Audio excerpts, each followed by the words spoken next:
Bonjour à toutes, j'espère que vous allez bien. Alors pour celles qui ne me connaissent pas, parce que c'est la première fois que je poste une vidéo sur YouTube, je m'appelle Tania et du coup moi je suis plus sur les réseaux genre TikTok, Instagram, etc. Mais c'est vrai que comme je suis une grande bavarde, on m'a demandé d'essayer de plus faire des contenus sur YouTube parce que du coup comme je fais des trucs de plus de 20 minutes sur IGTV, c'est genre pas jouable. Et donc du coup c'est la première fois que je fais une vidéo sur YouTube. Donc si tu me connais déjà d'Instagram, bienvenue à toi ma petite bombe. Et si tu me connais, si tu me découvres de YouTube, écoute, bienvenue aussi. Et voilà. Alors du coup cette vidéo là elle est dédiée plus à faire une réponse aux questions. Parce que sur Instagram je vous ai demandé de m'envoyer vos questions. Et du coup vous m'en avez envoyé pas mal, pardon. Et voilà, du coup j'ai pris mon ordinateur, j'ai mis les questions dessus. Comme ça je peux répondre au fur et à mesure. Il y a des questions que vous m'avez posées qui sont des sujets un peu plus larges, genre qu'est-ce que tu penses de l'infidélité, etc. Je pense que ça, j'essaierai peut-être de le traiter genre en mode, je sais pas, Q&A love ou un truc dans le genre. Mais du coup là, je vais plus essayer de me concentrer sur des questions parce que j'en ai reçu pas mal déjà juste sur moi, genre qui suis-je, et en gros après je ferai peut-être des vidéos où je traiterai des sujets genre l'amour, etc. Comme j'ai déjà fait sur mon Instagram, mais avec peut-être vos questions et mon avis sur les réponses. Bon allez, c'est parti, commençons. Alors déjà, qu'est-ce que je fais dans la vie, j'ai vu. Alors dans la vie, je suis en dernière année d'études. Donc actuellement, je suis en master spécialisé en management des systèmes d'information, donc en management de projets informatiques. Et du coup, à côté, je suis en alternance. En alternance, je travaille en tant qu'analyste SAP. Donc SAP, c'est un logiciel informatique. Donc un peu compliqué. Et voilà. Et après, depuis assez peu de temps, en fait, depuis la fin du confinement, je me suis lancée sur les réseaux. Et du coup, je passe beaucoup de temps sur les réseaux. Donc je sais pas si on peut dire que je suis influenceuse ou instagrammeuse ou je ne sais pas quoi. Mais en tout cas, voilà, je fais ça aussi sur une partie de mon temps. Donc voilà pour la première question. On m'a demandé quel âge j'avais parce qu'apparemment Tati Sable m'a dit t'as quel âge. Je pensais que tu avais la trentaine, mais si t'es en master probablement pas parce que justement à ce moment-là j'avais parlé de mon mémoire. Du coup non, j'ai pas la trentaine, mais souvent, très souvent même, on me dit que genre je fais plus que mon âge. Donc genre on me donne 27 en général, je dirais. Mais du coup j'ai 24 ans. Ensuite on m'a demandé si j'étais locataire ou propriétaire. Alors pour l'information, j'habite avec mon père, donc pour l'instant je suis fort bien chez mon père, mais du coup je suis pas propriétaire, je suis... mon père est propriétaire et moi je suis hébergée. Ensuite on m'a demandé le sujet de ma thèse. Ma thèse du coup, parce que moi j'en avais parlé, elle est sur la conduite du changement de projet informatique. Donc s'il y a quelqu'un, une madame charitable qui travaille dans l'informatique et qui s'y connaît en conduite du changement, écoutez, avec plaisir. Mais sinon ouais, je crois que je vais devoir me débrouiller. Ensuite on m'a demandé, alors il y a des questions aussi sur comment est-ce que j'ai réussi à avoir confiance en moi. Ça pareil, je pense que c'est un sujet assez large. J'en ai parlé dans des vidéos sur mon Instagram, en IGTV. Dites-vous que la vidéo, elle a duré 3 IGTV, donc pour moi c'est un sujet hyper complexe en fait, parce que la confiance en soi déjà c'est hyper personnel. Et en plus de ça, c'est un truc, même quand j'essaie d'expliquer à travers mon parcours, je peux pas m'empêcher de partir en divagation de je ne sais combien de temps. Donc je pense qu'il vaut mieux que je passe ça sur un sujet, soit une vidéo complète, soit j'en reparle pas tout de suite parce que c'est trop compliqué. Ensuite on m'a demandé si j'étais célibataire ou en couple. Actuellement je suis célibataire, donc voilà. Alors qu'est-ce qu'on m'a demandé encore? On m'a parlé du PSG parce que c'était le soir où le PSG a perdu. On m'a demandé de faire des hauls, donc écoutez, là en ce moment j'en fais un petit peu tout le temps. Dès que je fais du shopping en fait je vous en parle. Donc du coup écoutez, dès que je fais du shopping je vous en parle. Après je fais pas non plus des hauls de fou, mais par exemple je vous ai mis mon petit haul Zara dans cette robe que je me suis achetée chez Zara il y a pas longtemps. Et dès que j'ai acheté sur Pretty Little Things aussi, donc je vous mettrai tout ça au fur et à mesure. Je m'a demandé un home tour, mais bon, je sais pas trop si mon père me laissera faire un home tour, donc on verra si j'ai son accord. On m'a demandé si j'avais pensé à faire des photos. Du coup, en ce moment, je fais un peu des photos pour 46 et plus, et je fais des lives avec eux et tout. Donc, écoutez, je commence à en faire, mais disons que j'ai jamais postulé à des trucs genre de mannequinat, ou genre j'ai jamais demandé à des photographes, etc. Après, c'est pas un truc qui me déplairait, mais c'est juste que c'est pas naturellement venu à moi, et c'est pas... je m'ai toujours mis l'accent plus sur les études, etc. Donc je me suis pas trop posé la question. Mais c'est vrai que depuis que je suis sur Insta, des fois j'ai des propositions, etc. Donc j'y pense de plus en plus. Mais pour l'instant, c'est de temps en temps quoi. Est-ce que je fais du sport? Alors ça, je dois avouer que c'est très très variable. Parce que pour le coup, en ce moment, je fais zéro sport, mais aussi j'ai mal au dos. Donc je pense que je vais bientôt m'y remettre. Mais sinon, j'ai fait du sport pendant une longue période. Genre pendant 1 an et demi à peu près, j'ai fait du sport. Genre j'étais à la salle de sport 3 fois par semaine et tout. Donc, franchement, j'étais déter. Je sais pas où elle est passée cette déter. Je la recherche sous le coussin. Toujours pas de déter. Mais du coup, ouais, il faudrait que j'essaie de m'y remettre. Et à l'époque où je faisais du sport, en fait, je faisais pas juste du cardio. Genre je faisais pas que courir. Je faisais genre de la marche rapide où je mettais le tapis genre en hauteur et enfin en pente haute comme ça. Et après je faisais genre des abdos, de la muscu, enfin je faisais un peu de tout. Donc voilà, voilà. Voilà. On m'a demandé quelle taille et quel poids je fais. Alors du coup je fais 86 kilos en moyenne. Après vous savez je peux prendre 2 kilos par-ci, perdre 2 kilos par-là, mais en règle générale je fais 86 kilos. Et je fais 1m68. Ensuite, on m'a demandé quel était mon signe et mon ascendant. Alors, si je me trompe pas, déjà mon signe, bon, ça devrait aller. Je suis née 28 mars, donc du coup, je suis bélier et ascendant balance, il me semble. Et en vrai, ça va, je kiffe mon signe. Genre, en général, j'aime bien les béliers, donc je suis contente. Je trouve que c'est un signe sympa. Droit, fonceur, bosseur et tout, donc j'aime bien. S'il y a des béliers ici, je vous adore. Et sinon, balance, bah en vrai, je sais pas trop à quoi ça correspond, mais je connais même pas beaucoup de balance à vrai dire. En règle générale, moi je traîne beaucoup avec les lions. Lion, bélier, gémeaux aussi. Mais bon, vous connaissez les gémeaux, mais j'aime beaucoup les gémeaux aussi, même s'ils sont un peu fous. Ensuite, on m'a demandé si je pouvais faire des lookbooks, des tenues spéciales rentrées, etc. Tenues de travail. Bah pourquoi pas. En vrai, pourquoi pas. Bon, je suis en retard, mais pourquoi pas. Ensuite, on m'a demandé est-ce que j'avais des projets en cours, etc. Alors, ouais, j'ai des projets. Enfin, j'ai surtout un projet. Je peux pas en parler pour l'instant. Mais s'il se réalise, bah vous le verrez. Enfin, vraiment, vous le verrez. Si vous me suivez, vous devrez être au courant. Mais voilà, pour l'instant, je peux pas en parler. Mais si ça se réalise, bah, d'ici mi-octobre, vous serez tous au courant. Donc, voilà. Et après, sinon, bah ouais, des petits projets par-ci par-là, mais surtout un gros projet. Mais je sais pas si ça va se réaliser ou pas. Ensuite, on m'avait demandé s'il y avait une chaîne YouTube. Bah écoute, Ornella LCT, bah bienvenue si tu tombes sur cette vidéo, parce que du coup, bah c'est ma première vidéo, donc peut-être le début de plein de vidéos, ou peut-être la dernière vidéo, je ne sais pas, mais en tout cas, voilà, c'est la première vidéo que je poste, donc bienvenue si tu la vois. Ensuite, on m'a demandé quel type de métier est-ce que je peux faire avec mon master. Bah alors déjà, il faut savoir que de base, moi, j'avais fait une école de commerce. Donc en soi, je suis pas trop informatique, genre j'ai pas fait une école d'ingénieur. C'est juste que le master que je fais là, il est en partenariat avec une école de commerce et une école d'ingénieur. Donc en gros, après, je peux faire du travail, je peux faire des métiers liés plus au projet informatique. Donc après, il y a plein de projets. Ça peut être product owner, donc tu sais, c'est genre si par exemple il y a un site internet à maintenir, voir un petit peu qu'est-ce qu'on peut faire pour améliorer le site pour qu'il fonctionne mieux. Si tu as par exemple un logiciel, qu'est-ce que tu peux faire comme amélioration, etc. Je peux faire analyste comme je fais là sur des logiciels. Après, c'est des métiers très informatiques, mais voilà, business analyst, audit, pas financier du coup, mais audit IT. Donc, tout ce qui va être voir les process qui se passent en entreprise, comment les améliorer, etc.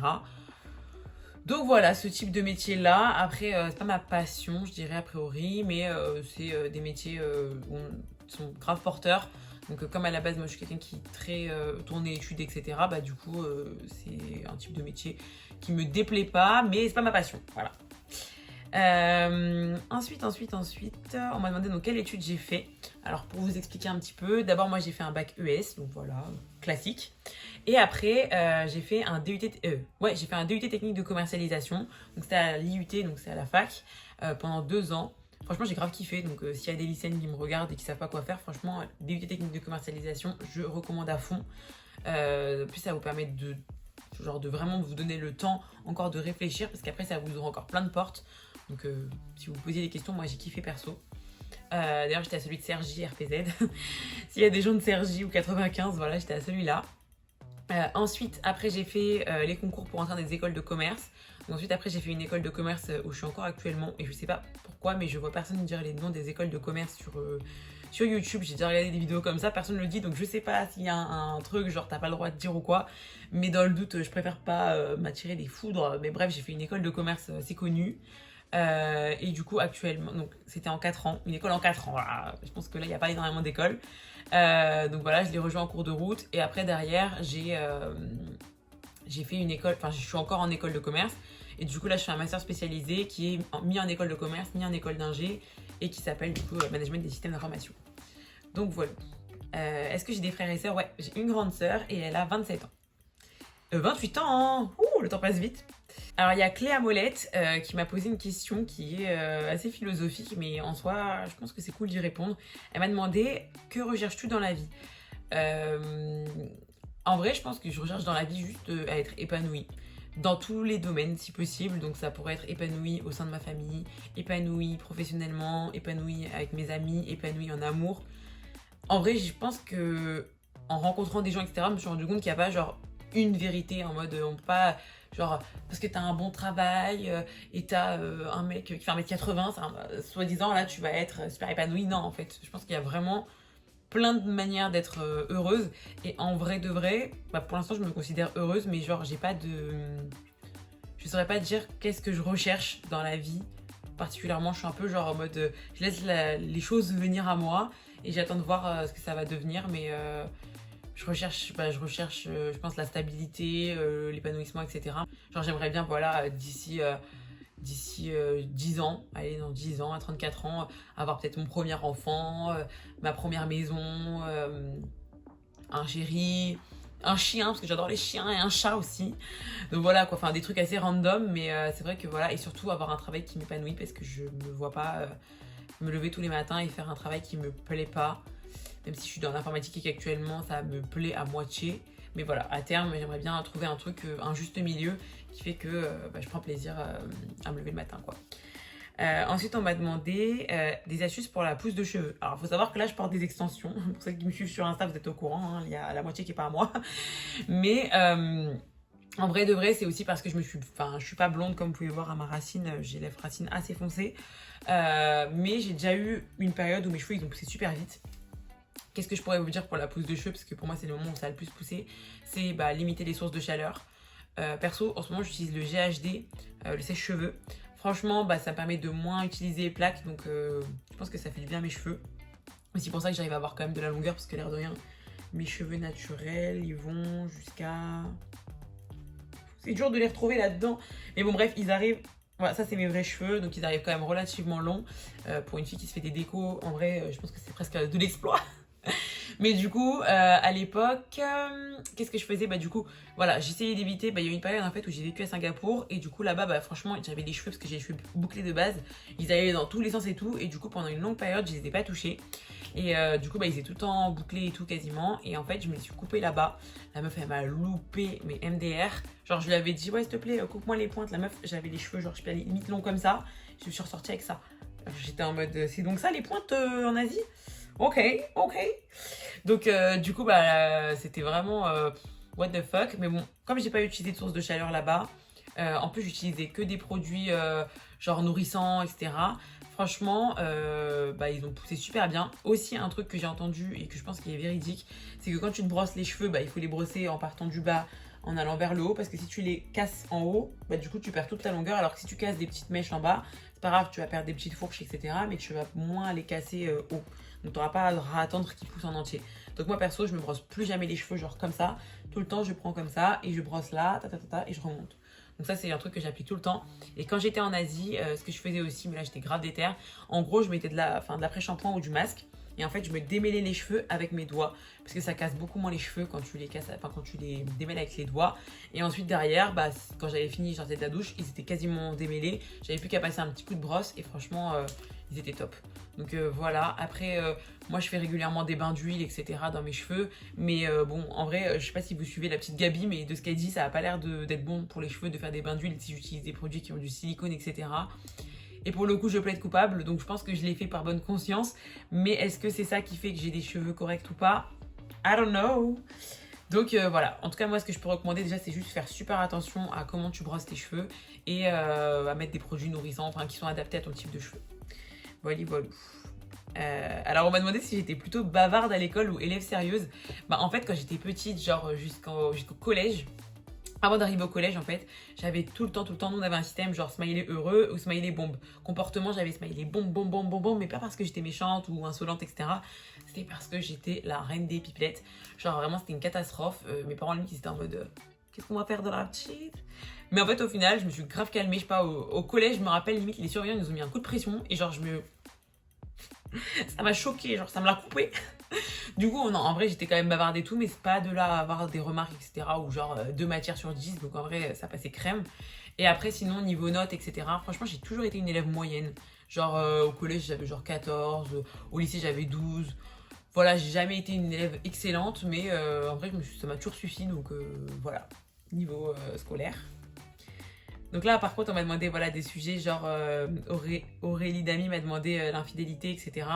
Du coup, je pense que ça, c'est des sujets genre compliqués à traiter dans une FAQ, mais j'y répondrai volontiers dans une autre vidéo. Ensuite, on m'a demandé mes projets professionnels. Ben, du coup, pour le coup, moi, je pensais continuer dans l'IT. Je ne sais pas actuellement si je vais continuer ou pas. En vrai, je suis en pleine réflexion. Franchement, je réfléchis. En vrai, comme là, j'ai un petit peu Instagram qui s'est lancé, etc. Je me demande si je vais pas essayer plutôt je sais pas, de lancer des trucs dessus ou de voir ce que ça peut, au moins juste voir ce que ça peut mener, où ça peut me mener, genre sur les 6 prochains mois. Mais ouais, pour l'instant, en vrai, je suis dans un flou, je navigue dans mon flou. Sachant que j'ai mon mémoire et tout à rendre, en vrai, pour l'instant, je suis plus dans le présent et je verrai plus tard ce qui arrive. Comme je vous ai dit, genre, je suis un peu. Je laisse les choses venir à moi, genre. Sinon, il y a Alice aussi qui m'a demandé, Alice Waldorf, de parler de mon expérience de microblading parce que du coup, j'ai fait le tatouage semi-permanent des sourcils. Bon, là, je vous cache pas que ça fait genre 1 an que je suis pas retournée, donc je sais pas si vous pouvez voir, mais c'est pas mal parti. Mais bon, j'ai quand même des restes, genre, si je soulève mes poils, vous voyez, j'ai quand même une trame là-dessous. Je sais pas si j'ai pas mis du crayon. Bon, en tout cas, voilà, il me reste encore une petite trame. Après, personnellement, j'ai toujours voulu avoir un rendu naturel, en fait. À chaque fois que j'y vais, limite, elle me dit, mais qu'est-ce que tu fais? Genre, t'es sûr que tu veux vraiment un tatouage? Et en fait, si, moi, je veux vraiment un résultat où, quand on me regarde, bah là, je pense que vous pouvez pas forcément. Enfin, vous pouvez peut-être vous en rendre compte, mais j'ai quand même un peu. C'est clairsemé devant, c'est un peu le bordel. Mais c'est ce que j'aime parce que j'aime avoir un rendu naturel. Et j'aime pas. Genre, je me dis, si jamais un jour j'ai envie de les maquiller, genre que ça se voit, bah j'ai juste à prendre mon crayon à sourcils et bim bam boum, je me fais les sourcils, vous savez, à la Shaft Check là, sur TikTok, genre de londonienne et tout. Si je veux, du jour au lendemain, je peux les faire. Alors que si je me fais tatouer des gros sourcils ou des sourcils foncés, bah si un jour, bah par exemple, là, regardez, je suis devenue blonde après qu'elle m'ait fait des tatouages des sourcils. Donc si je lui avais demandé de me faire des sourcils qui allaient avec mon teint de cheveux qui était noir, enfin très foncé, j'aurais eu des sourcils qui allaient pas avec ma couleur de cheveux actuelle, etc. Donc franchement, moi je vous recommande franchement de faire le tatouage sourcil si vous avez les sourcils très clairsemés. Parce que c'est mon cas, en fait, j'ai pas mal de poils. Mais c'est un peu comme le devant, vous voyez, genre j'en ai pas mal, mais ils sont trop fins en fait pour que ça soit bien dense. Donc du coup, moi j'aime bien que ce soit quand même au moins que ça suive une ligne directrice, on va dire. Donc du coup, si vous avez le même problème, je vous conseille de le faire. Par contre, je vous conseille pas forcément de faire un truc trop prononcé parce que voilà, on sait jamais, genre, si jamais vous voulez changer de couleur de cheveux, etc., qu'après vous vous retrouvez coincé, c'est un peu relou. Sinon, on m'a demandé aussi, toujours Alice m'a demandé de connaître mon avis sur la chirurgie esthétique. Alors personnellement, je connais pas mal de gens qui ont eu recours à la chirurgie esthétique.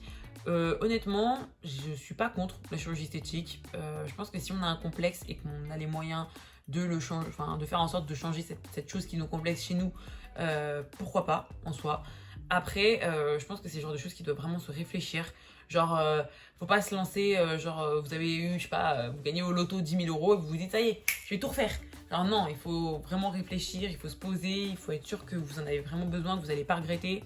Aussi, moi je pense qu'il y a des choses qui sont belles sur le visage, même si c'est des choses que la société ne trouve pas forcément belles, enfin bel visage ou corps, hein. Mais par exemple des choses qui définissent votre identité, genre si vous avez le même nez que votre père, après sauf si c'est vraiment un truc qui vous énerve de ouf, mais par exemple moi je sais que mon nez c'est un mélange de mon père et ma mère, et genre mon père il s'est fait refaire le nez, ce qui fait que du coup, ce qui s'est castagné un peu, ce qui fait que du coup maintenant il a un nez vachement creusé, et ma mère elle a le nez droit, et du coup je suis en mode oh mais what the fuck. Genre mon père il a le nez creusé, ma mère elle a le nez droit et moi j'ai le nez, enfin si vous regardez de profil, il est légèrement arrondi au niveau d'ici. Et du coup c'est un truc, bon vas-y je kiffe pas, genre vous savez c'est un peu la mode des nez en trompette, etc. Mais en soi je me dis bon c'est mon identité donc ça me dérange pas au point que j'ai envie de le refaire. Je sais pas si vous voyez ce que je veux dire. Mais je pense que si chez moi j'avais un truc vraiment qui m'empêchait de vivre, et ben je pense que je le referais en vrai de vrai. Donc je juge absolument pas les gens qui ont recours à la chirurgie esthétique. Ensuite on m'a demandé de quelle région j'étais. Alors je suis originaire du 95 et actuellement j'habite dans le 93, pas loin de Paris. Ensuite on m'a demandé où est-ce que je trouvais des fringues. mot pour mot. Parce que du coup, la fille qui m'a demandé ça fait 1m80. Alors c'est vrai que moi je suis 1m68, donc je saurais pas vraiment peut-être répondre en fonction de sa morphologie à elle. Mais je sais que personnellement, en tout cas pour moi, parce que je fais du 46 en bas et du 44 en haut, je m'habille, ça dépend. Au niveau du bas, j'ai plus de mal à trouver, donc ça va être Kiabi, Primark, C&A pour les pantalons. Un petit peu en ce moment Zara et par surprise aussi Mango. Donc franchement, je vous conseille si vous faites 44-46 en bas, essayez d'y aller en fait. Ça vous coûte rien, vous essayez d'aller. Au pire, vous repartez avec rien. Au mieux, vous repartez avec des trucs. Mais moi, je pense que ça vaut le coup de faire un petit tour, même si c'est pas des marques de prédilection pour les femmes rondes, genre Zara par exemple. Mais il y a des petites surprises. Donc voilà, je pose ça là. Et sinon, au niveau des hauts, franchement, moi je m'habille un peu partout. Parce que j'ai la chance de faire du 44 parce que j'ai pas non plus une très grosse poitrine. Là, je pense que ça se voit peut-être pas parce que la robe elle est un peu gonflée au niveau d'ici. Mais en haut, je fais du 95C. Donc, franchement, niveau du haut, même les bras, etc. Bon, j'ai des bons bras, mais c'est pas non plus impossible de les faire rentrer. Genre, il y a des vêtements où ça coince, mais c'est relativement rare. Donc, en vrai, j'y vais au culot. J'essaye un petit peu partout. Ça dépend, franchement. J'ai des hauts de un peu partout. Donc, voilà. On m'a demandé donc qu'est-ce qui me manque dans la vie pour que je sois encore pour être encore mieux. Je pense un chéri, voilà. Mais honnêtement, je suis pas dans une recherche active, etc. Je pense que je vous en ai parlé dans une de mes IGTV par rapport à l'amour. Et c'est vrai que en ce moment, je suis un peu genre difficile, je pense. Mais c'est aussi parce que je me sens bien dans ma vie actuelle et du coup, j'ai pas envie de m'encombrer avec quelqu'un qui je trouve que ça matche pas à 100%. Donc voilà, je pense que si je rencontrais quelqu'un avec qui ça matchait à fond et tout, ce serait super. En vrai, je pense qu'on a tout envie de ça. Mais actuellement, genre, j'ai quand même une vie que je trouve relativement cool. En plus, franchement, je vais dire la vérité, hein, depuis que je suis sur Instagram et que vous êtes autant derrière moi et tout, genre, j'ai même plus envie de parler. Enfin, je pense même plus à parler en fait avec des mecs et tout. Genre, je suis en mode, j'ai plein de choses à faire déjà avec vous, j'ai plein de messages à répondre, etc. Donc genre en fait vous m'apportez tout le bonheur et l'attention qu'un mec pourrait m'apporter, même 10 fois plus en fait. Donc pour l'instant franchement je suis pas du tout dans ça. Après ça me tombe dessus, mais si ça me tombe pas dessus, j'attendrai. Ensuite du coup vous m'avez demandé de quelle origine j'étais. Alors du coup pour le coup je pense que vous attendez pas du tout parce que en général les gens sont surpris. Alors mettez-moi en commentaire, allez, je vous laisse 30 secondes, dites-moi en commentaire genre qu'est-ce que vous pensez que je suis comme origine. Peut-être que vous avez deviné. Je vous laisse un peu de temps. Ou sinon faites pause, comme ça je sais que vous trichez pas. Et du coup, je suis tunisienne, enfin en fait je suis pied noir, donc j'ai des grands-parents qui sont nés en Tunisie et en Algérie. Mais si tu remontes un peu dans l'arbre généalogique, et du coup, en fait il y en a beaucoup, enfin mon grand-père par exemple il est né en Algérie.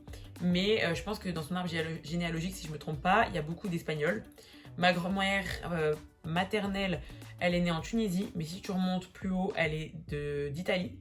Et par contre, ma grand-mère paternelle, elle est tunisienne et c'est une 100% tunisienne, donc elle, c'est une thune à fond. Et après, du coup, j'ai un grand-père qui est sicilien, donc italien, pardon. Et voilà, du coup, je pense que là, j'ai répondu à peu près à toutes les questions qu'on m'a posées. Donc voilà, n'hésitez pas en commentaire si vous avez d'autres questions auxquelles j'aurais pas répondu jusqu'à présent à me les poster en commentaire. Comme ça, j'y répondrai. Et voilà, n'hésitez pas non plus à me suivre sur mon Instagram. J'essayerai si le dieu du montage arrive à m'expliquer comment faire pour mettre un truc quelque part par là, pour vous mettre le nom de mon Instagram. Mais sinon, je vous le mettrai au pire en barre d'infos.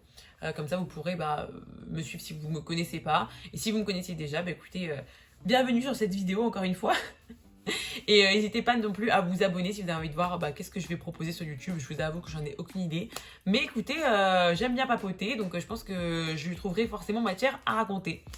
Donc voilà, en tout cas je vous fais de gros bisous, bravo si vous êtes arrivé jusqu'ici parce que c'est genre un exploit. J'ai parlé genre je saurais pas dire, peut-être je vois pas parce que j'ai retourné, en plus je vous explique depuis tout à l'heure je filme, j'ai même pas le retour caméra parce que je me suis dit pour faire une qualité correcte, j'ai filmé avec l'autre côté de l'iPhone. Imaginez juste si jamais le truc n'a pas filmé parce que je sais même pas si ça filme vraiment bien, donc priez pour moi. Et du coup bref, tout ça pour vous dire que je sais même pas combien de temps ça fait que je parle, mais bon on verra bien au montage, j'espère que ça n'est pas plus d'une demi-heure parce que je m'entends pas parler. Donc voilà, bref, tout ça pour dire que voilà, je vous fais de gros bisous, prenez soin de vous et voilà, je vous aime mes petits bonbons. Mouah.